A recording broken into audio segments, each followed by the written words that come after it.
Sejak mengenalmu, aku pun mulai mengenal dunia yang sama sekali berbeda. Perlahan, lukaku mulai menutup. Aku juga tak tahu kenapa harus selalu menyiapkan waktu walau hanya untuk sekedar menyapamu.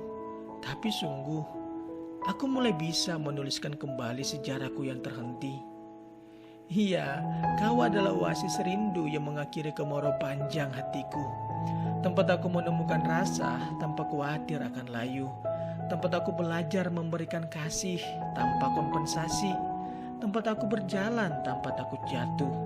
Meski aku tahu, jatuh cinta adalah jatuh-jatuh yang tak direncanakan sama sekali. Yang kutakutkan dari cinta, kau tidak lagi menjadi rasa yang nyaman, tapi memberikan luka yang tak bisa kuobati sendiri. Jangan pernah berubah. Aku sudah terlibat terlalu banyak denganmu.